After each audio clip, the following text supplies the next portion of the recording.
اعوذ باللہ من الشیطان الرجیم بسم اللہ الرحمن الرحیم الحمد للہ رب العالمین وصلی اللہ علی جمیع الانبیاء والمرسلین ولا سیما علی خاتمہم وافضلہم محمد واہل بیتہ الطیبین الطاہرین المعصومین ولعنۃ اللہ علی اعدائہم اجمعین اما بعد رب مسنی الضر وانت ارحم الراحمین۔ آپ سبھی حضرات صبح سے مسلسل زیارت کے فریضے کو انجام دے رہے ہیں۔ مختلف مقامات کی آپ نے زیارت کی اور ابھی اس کے بعد بھی چند مقامات کی زیارت انشاءاللہ تعالی نصیب ہوگی۔ اللہ رب العزت کی بارگاہ میں دعا یہ ہے کہ ہماری اس مختصر سی کاوش کو اور اس ناقص کوشش کو اپنی بارگاہ میں مقبول و منظور فرمائے، اور جتنے بھی دعائیں وہ افراد کے جنہوں نے التماس سے دعا کہا ہے اور وہ افراد کے جو صعب العلاج ہیں، خداوند متعال اپنے ان بندگان خاص کے صدقے میں ان سب کو شفاء کامل و عاجل عنایت فرمائے۔ آپ حضرات کے سامنے مختصراً چند جملے جناب ایوب نبی اللہ کے حوالے سے عرض کرنا مقصود ہے۔ جناب ایوب علیہ السلام کے لیے قرآن مجید میں مختلف آیات میں ذکر ہوا ہے، اور مفسرین کے قول کے مطابق 4 سوروں میں 4 آیتوں میں جناب ایوب علیہ السلام کا نام ذکر ہوا ہے، اور ان کے بارے میں قرآن مجید کی آیت ان کی صفت کو، ان کے کیفیت کو، ان کے صبر اور امتحان کو بتا رہی ہے۔ جناب ایوب علیہ السلام کے لیے جو مشہور ترین لقب نقل کیا گیا ہے وہ الصابر کا ہے۔ اب ظاہر سی بات ہے، جو بھی نبی یا امام ہوتا ہے اس کو بنائیں، اس کو اوپر نازل ہوتی ہیں، مصیبتیں آتی ہیں، طرح طرح کے امتحان ہوتے ہیں، لیکن بعض امتیازات کی وجہ سے کسی نبی کو یا کسی نبی کے وصی کو صابر کا لقب دیا جاتا ہے جہت امتیاز کی وجہ سے۔ یہ اللہ کے برگزیدہ اور منتخب بندے جناب ایوب علیہ السلام کہ جن کا لقب صابر ہے، اور ظاہر سی بات ہے ہم اور آپ سبھی عالم غربت میں ہیں اور طرح طرح کے امتحانات ہوتے رہتے ہیں، تو ایک ہم کو یہ بھی نتیجہ ملتا ہے اور تسلی بھی ہو جاتی ہے کہ اس قول کے پڑھنے کے بعد اور اس قول کو سننے کے بعد کہ اللہ تبارک و تعالیٰ کے نزدیک جو انسان جتنا مقرب بندہ ہوتا ہے اس کا امتحان بھی اتنا ہی عظیم ہوتا ہے۔ ہماری جو مختصر سی گفتگو ہے وہ جناب ایوب کے صبر کے حوالے سے ہے۔ جناب ایوب علیہ السلام اللہ کے وہ بندے خاص کہ جب پروردگار کی طرف سے ندا کو سنا تو لبیک کہا اور ہر طرح کے امتحان کے لیے آمادہ ہوئے۔ بعض مفسرین نے یہ لکھا ہے کہ شیطان نے یہ عرض کیا کہ ان کے پاس سب کچھ موجود ہے، اگر اس عالم میں تیری نعمتوں کا شکریہ ادا نہ کریں تو پھر اس میں کون سے تعجب کی بات ہے۔ یعنی ان کے پاس بیویاں موجود ہیں، بچے موجود ہیں، حیوانات جو اس زمانے کی بہت بڑی پراپرٹی محسوب ہوتے تھے، اموال موجود ہے، زراعت موجود ہے، تو اگر وہ تیرا شکر کر رہے ہیں تو اس میں کیا تعجب کی بات ہے۔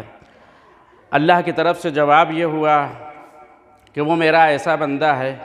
کہ چاہے یہ نعمتیں اس کے پاس ہوں تب بھی وہ میرا شکریہ ادا کرے گا، اور اگر مقام امتحان میں لا کر کے میں اسے کھڑا کر دوں اور ان ساری نعمتوں کو ایک ایک کر کے اگر میں سلب بھی کر لوں تب بھی جس طریقے سے وہ ابھی شکر ادا کر کے میرا شاکر اور میری رضا کے اوپر راضی اور میری بلا اور مصیبتوں کے اوپر میرا صابر بندہ ہے، اسی طریقے سے بعد کے مرحلے میں بھی وہ صابر رہے گا۔ صلوات پڑھ دیجئے محمد و آل محمد پر۔ اب جب بلا اور امتحان کا سلسلہ شروع ہوا تو مورخین نے یہ نقل کیا ہے کہ یہ مدت 15 سال کی تھی۔ اب انسان توجہ کرے کہ 15 سال کم نہیں ہوتے، اور ایسی مصیبت کہ جس کو علم کلام میں بعض متکلمین نے اور مورخین نے یہ لکھا ہے، سیرت نویسان افراد نے، کہ گوشت کے ٹکڑے مرض کی وجہ سے گوشت کے ٹکڑے کٹ کٹ کے بدن سے نکلتے تھے، اور امتحان کیسا ہوا کہ آندھی چلی اور پھر اس کے بعد آگ پیدا ہوئی، پورا ان کا جتنا بھی مزرعہ تھا، جو کھیتی تھی، جس کی وجہ سے اتنی زیادہ ان کے لیے مال دنیا کا انتظام ہوتا تھا، وہ پوری کھیتی ان کی لہلہاتی ہوئی جل گئی، ختم ہو گئی، اس کا نقصان ہوا۔ پھر اس کے بعد جتنے گوسفند تھے کثیر تعداد میں تھے، بہت سے تھے، ان کی تعداد بھی موجود ہے کہ اتنی تعداد میں وہ موجود تھے، تو وہ بھی سب کے سب مرض میں مبتلا ہوئے، اور وہ بھیڑیں بھی ان کی ختم ہو گئی، جانور بھی ان کے سب مر گئے، مویشی جتنے تھے وہ بھی مر گئے۔ اب ظاہر سی بات ہے اس غلے کا چلے جانا یا حیوانات کا چلا جانا وہ بہت زیادہ انسان کے لیے، یہ بھی مال ہے، انسان کو افسوس ہوتا ہے، بلکہ بعض لوگوں کا تو یہ کہنا ہے کہ بعض افراد دنیا میں ایسے بھی کنجوس ہیں کہ جان سے زیادہ مال عزیز ہوتا ہے۔ البتہ یہ خلاف مشہور ہے اور وقوع کے اکثر کے جو ہے وہ خلاف ہے، لیکن بہرحال ایسے افراد جو ہے وہ موجود ہیں۔ علی کل حال عرض خدمت یہ ہے کہ مال کے چلے جانے کے اوپر اتنی زیادہ جو ہے وہ مصیبت کی بات نہیں ہے، لیکن اب امتحان کا سلسلہ آگے بڑھتا ہے اور اب اولاد کی باری آتی ہے۔ اولاد میں متعدد اولادیں، وہ اولادیں اس دنیا سے چلی گئیں، مال کے ذریعے سے امتحان ہوا، اولاد کے ذریعے سے امتحان ہوا، اور خود بھی مرض میں مبتلا ہوئے، اور پھر اب اس کے بعد اتنی زیادہ جب شدت مرض میں ہوئی اور بدن کی یہ کیفیت ہوئی اور امتحان اتنا طولانی 15 سال کا عرصہ، تو اب وہ خود ناچار ہو گئے کہ اس آبادی کو چھوڑ کر کے دوسرے تھوڑا سا فاصلے پر جا کر کے وہاں پر قیام پذیر ہوں، اور ان کے ساتھ جیسا کہ تاریخ میں یہ موجود ہے کہ 2 افراد تھے جو آتے اور جاتے تھے، ان کی جو ضرورت کی چیزیں ہوتی تھی وہ دیتے تھے، اور ان کی بیوی ان کی خدمت کرتی تھیں۔ چنانچہ بعض اہل معرفت افراد جو ہیں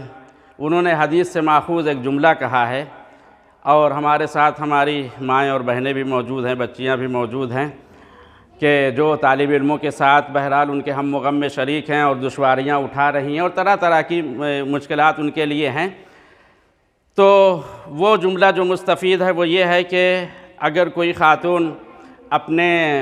شوہر کے ساتھ علم دین کے حصول میں اگر مشکلات کا سامنا کرتی ہے تو لطف پروردگار یہ ہے کہ جو اجر اللہ نے جناب ایوب نبی کی بیوی کو دیا تھا وہ اجر اس خاتون کو بھی عطا کرے گا کہ جو اپنے مومن اور اپنے عالم مرد کی خدمت میں مشغول ہے ان کی عسر والی زندگی کے ساتھ۔ یسر میں ہونا یہ کوئی بہت زیادہ قابل تعجب نہیں، لیکن عسر میں ساتھی ہونا اور امتحان میں کامیابی اسی وقت ہوتی ہے۔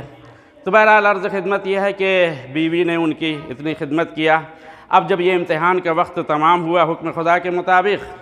تو حکم ہوا کہ اے نبی خدا تم اپنے پیروں کو جو ہے وہ رگڑو، اور پھر وہاں سے چشمہ جاری ہوگا۔ چشمہ جاری ہوا، حکم خدا کے مطابق انہوں نے اس میں غسل کیا، نہایا، اور ان کی بیوی نے بھی اس پانی سے استفادہ کیا۔ وہ جو مرض تھا جناب ایوب علیہ السلام کا، وہ حکم پروردگار اس پانی کے ذریعے سے پانی واسطہ ہوا اور ان کو شفا مل گئی۔ پھر اس کے بعد صلوات پڑھیے محمد وآل محمد پر۔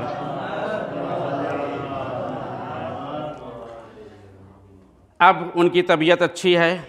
حکم خدا یہ ہوا کہ اب آپ اپنے ایک ایک اولادوں کا نام، بیٹے اور بیٹیوں کا نام لے کر کے آواز دیجئے، وہ سب آپ کے سامنے موجود ہو جائیں گے۔ انہوں نے آواز دیا، اولادیں بھی سامنے۔ جس طریقے سے انہوں نے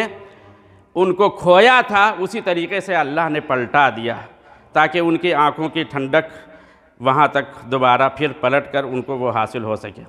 اولادیں بھی زندہ ہو گئیں، اور پھر اب اس کے بعد ظاہر سی بات ہے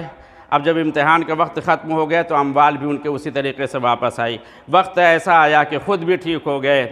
اور زوجہ بھی خوشحال ہوئی، بچے بھی سب زندہ ہو گئے، اسی طریقے سے مویشی اور جانور بھی دوبارہ کثیر تعداد میں مل گئی، کھیتی بھی ویسی ہو گئی۔ اللہ نے آواز دیا کہ دیکھو میرا صابر نبی اتنے طولانی امتحان کے باوجود جو سجدے کی کیفیت، جو صبر کی کیفیت، جو اطاعت اور بندگی کی کیفیت ان نعمات میں تھی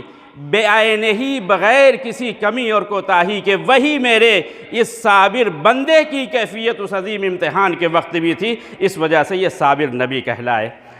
لیکن آخری جملہ کہہ کے بس مصائب کی طرف آنا چاہتا ہوں، اختصار درکار ہے کہ صابر تھے، صبر کیا،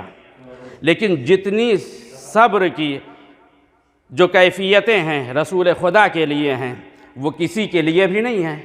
قرآن مجید نے کیا کہا ہے؟ قرآن مجید نے یہ آواز دی ہے کہ فَاصْبِرْ كَمَا صَبَرَ أُولُو الْعَزْمِ، اے میرے نبی، اے میرے حبیب، آپ بھی ویسے ہی صبر کریے جیسے اولو العزم پیغمبروں نے صبر کیا ہے۔ تو نبی کو صبر کا حکم ہوا، اور نبی نے خود فرمایا کہ خدا کی قسم مجھے جتنی زیادہ مجھ کو تکلیف دی گئی ہے کسی بھی نبی کو نہیں دی گئی، اور تکلیف بدنی سے زیادہ پیغمبر کو تکلیف روحی دی گئی۔ کانٹے پر چلنا، عین نماز کے وقت اوجھڑی کا سر کے اوپر تحمل کر لینا، یہ آسان ہے بنسبت اس کے کہ جب آپ تبلیغ کے لیے نکلتے تھے کوئی ساحر کہتا تھا، کوئی مجنون کہتا تھا، کوئی کسی دوسرے لقب سے بلاتا تھا۔ بدن کی تکلیف اور ہوتی ہے، روح کی تکلیف اور ہوتی ہے۔ پیغمبر نے یہ فرمایا کہ خدا کی قسم جتنی تکلیف مجھے دی گئی کسی کو نہیں دی گئی۔ تو جیسے پیغمبر کی مصیبت میں ان کی آل پاک بھی شامل ہے، جیسے کسی بھی نبی کی مصیبت رسول خدا کی مصیبت کے برابر نہیں ہے، اسی طریقے سے کسی بھی نبی کے وصی کی مصیبت پیغمبر کے اوصیاء کی مصیبت کے برابر نہیں ہے۔ امیر المؤمنین اول مظلوم ہیں، بی بی زہرا اول مظلومہ ہیں، لیکن لا یوما کا یوم کا یا ابا عبداللہ،